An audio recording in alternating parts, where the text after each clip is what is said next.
Bienvenue sur Africa 24 dans cette nouvelle édition du Morning News. Au sommaire de l'actualité, des experts indépendants des Nations Unies recommandent des sanctions ciblées à l'ex-président centrafricain Michel Djotodia. En mai dernier, le Conseil de sécurité avait déjà condamné l'ex-président François Bozizé, le coordinateur des milices anti-Balaka Lévi Yakété et le numéro 2 de l'ex-coalition rebelle Seleka Noureddine Adama. Le deuxième forum mondial des droits de l'homme se poursuit à Marrakech au Maroc. Organisé pour la première fois dans un pays africain, ce forum offre l'occasion aux décideurs, chercheurs et représentants d'organisations non gouvernementales d'identifier les avancées réalisées dans les domaines des droits de l'homme. Et enfin, la Guinée se mobilise pour briser la chaîne de contamination du virus Ebola. Dans le cadre de la lutte contre la fièvre hémorragique, le pays souhaite faire respecter la période de quarantaine, prôner l'isolement précoce et les nouveaux comportements sociologiques sains, tout en impliquant la population dans l'identification des personnes infectées.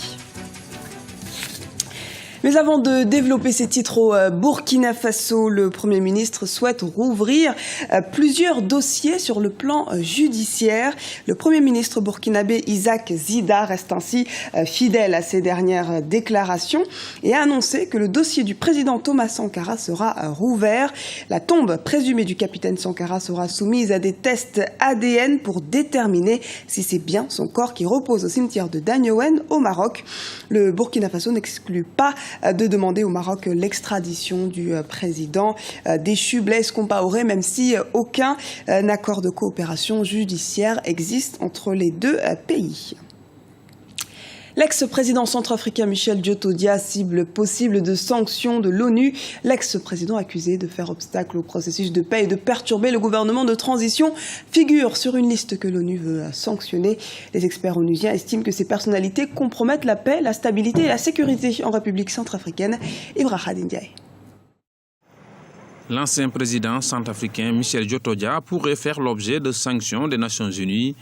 C'est ce qui ressort de recommandations d'experts de l'Organisation des Nations Unies. L'ex-chef d'État est en effet accusé de torpiller le processus de transition politique en Centrafrique. On peut dire que l'étau se resserre autour de l'ex-président Djotodia. Les experts des Nations Unies, lorsqu'ils font une telle proposition, c'est qu'il y a un début de commencement de preuve.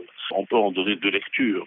Soit il y a des infractions dont on commence à avoir des éléments et on ne souhaite pas que les éléments de preuve disparaissent. Donc il s'agit de prendre des mesures dites conservatoires et la mesure qui a été prise est de cet ordre-là, en tout cas qui est demandée est de cet ordre-là.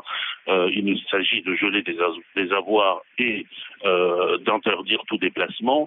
L'Organisation des Nations Unies, dans une résolution datant du 28 janvier 2014, réclamait un gel des avoirs et une interdiction de voyager pour l'ancien président de la transition, Michel Djotodia. Pour l'instant, M. Djotodia n'est pas poursuivi, que je sache. On est dans cette phase-là. Mais il y a aussi une lecture politique possible qui consiste à lancer un message à tous les acteurs de terrain pour dire que les Nations Unies sont fermement décidées à poursuivre les personnes qui seraient soupçonnées d'avoir commis des infractions ou soupçonnées d'avoir commis des crimes en République centrafricaine. Le Conseil de sécurité de l'ONU avait également pris des sanctions en mai 2014 contre 3 autres responsables centrafricains, dont l'ancien président François Bozizé, un responsable des milices anti-Balaka et une autre figure de la Seleka. L'ancien président Michel Djotodia vit en exil à Cotonou, au Bénin.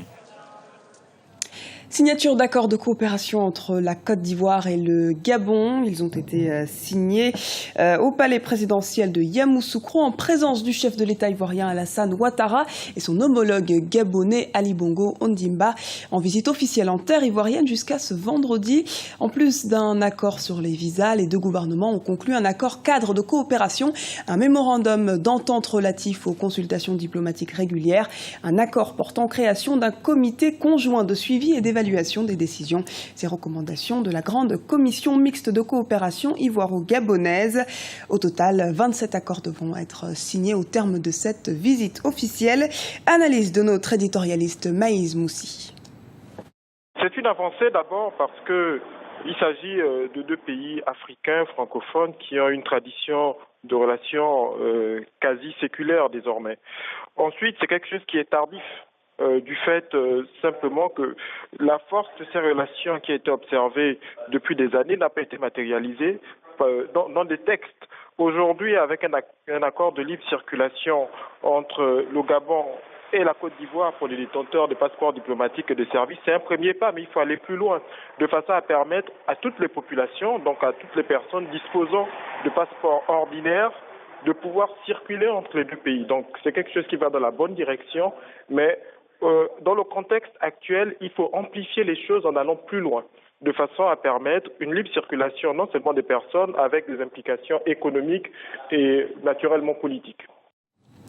La deuxième édition du Forum mondial des droits de l'homme se tient actuellement au Maroc. C'est ici l'occasion non seulement d'approfondir le débat au sujet de plusieurs problématiques émergentes dans le domaine des droits de l'homme, mais aussi d'évaluer le bilan de la communauté internationale en la matière. Marina Vanier. Ouverture ce jeudi 27 novembre du Forum mondial des droits de l'homme à Marrakech, un rendez-vous mondial des défenseurs de droits de l'homme et de décideurs politiques. Objectif, créer un espace d'échange pour une meilleure universalisation des droits de l'homme. Venus de tous les continents, les responsables politiques, mais aussi les organisations de droits de l'homme, veulent remettre au cœur des relations internationales les droits de l'homme comme une priorité.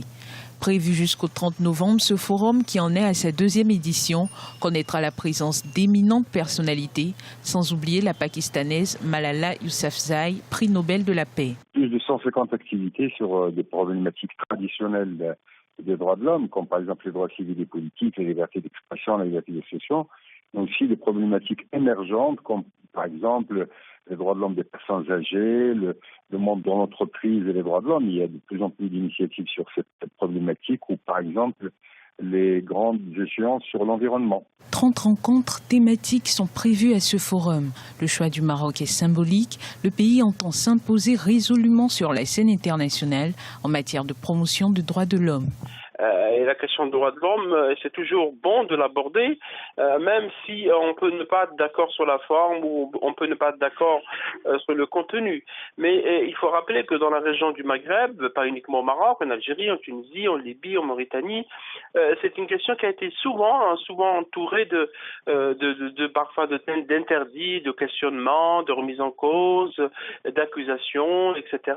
Et là, je crois qu'il y a une nouvelle conjoncture politique, conjoncture également stratégique, géostratégique. Il y a beaucoup de changements dans la région arabe. Il y a qu'à voir ce qui se passe en Tunisie avec un processus électoral. Et tout ça fait que la question des droits de l'homme devient de plus en plus, plutôt de moins en moins tabou. C'est-à-dire qu'on peut parler des libertés, qu'on peut parler des droits politiques, des droits sociaux, des droits économiques, des droits culturels, etc. Parce que la question des droits de l'homme est une question complète. En décembre 2013, le Brésil organisait le premier Forum mondial des droits de l'homme. Le royaume chérifien a été choisi pour l'édition de 2014, l'Argentine devant accueillir la 3e édition du Forum en 2015. En Afrique, sans vaccin ni médicaments, la prévention contre le virus Ebola reste le meilleur moyen d'endiguer la propagation du virus. À la prévention s'ajoute également le suivi des personnes ayant été en contact avec les malades. Un suivi difficile face au manque de coopération de certains. C'est le cas notamment à Conakry. Reportage de Mohamed Lamine Solano, notre correspondant en Guinée. La réticence des personnes en contact avec des malades d'Ebola à observer une période de quarantaine plombe les efforts de riposte contre l'épidémie. Alors que l'intensification de la communication sur le virus devrait aider à rompre la chaîne de contamination de la fièvre hémorragique à virus Ebola dans le pays. Le président guinéen plaide pour un suivi régulier des personnes suspectées d'Ebola. Il faut que les gens acceptent que les médecins aillent voir les contacts. Si on ne fait pas ça, on ne pourra jamais finir la maladie. Parce que si vous n'avez pas un contact, et s'il développe la maladie après, il va infecter tout le monde. Parce que nous sommes obligés d'utiliser la force. Parce qu'on ne peut pas attendre que les gens refusent le contact et que la maladie continue à nous fatiguer. Les dernières statistiques officielles dénombrent 2077 cas d'Ebola en Guinée. 1233 décès dus au virus depuis son apparition en début d'année. Selon des spécialistes, les mouvements de certaines personnes proches des malades d'Ebola favoriseraient la propagation du virus Ebola, même si la tendance de l'évolution de l'épidémie serait en baisse dans le pays. Cependant, certaines communautés nient l'existence du virus Ebola, ce qui explique la réticence des personnes suspectées d'Ebola à la mise en quarantaine. Vous avez des gens qui continuent encore à dire que l'Ebola n'est pas une réalité. Enfin, c'est quand même extrêmement grave. Ça coûte quoi d'accepter qu'on vienne prendre la température pendant 21 jours?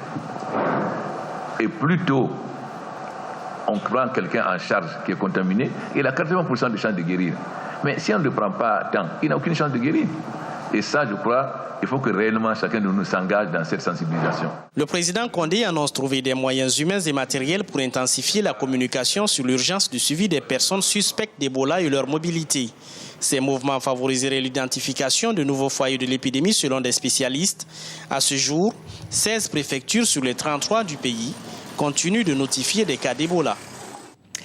Ce journal a été réalisé par l'ensemble de la rédaction. Nous vous remercions pour votre fidélité. Dans un instant, une nouvelle édition du Morning News sur Africa 24.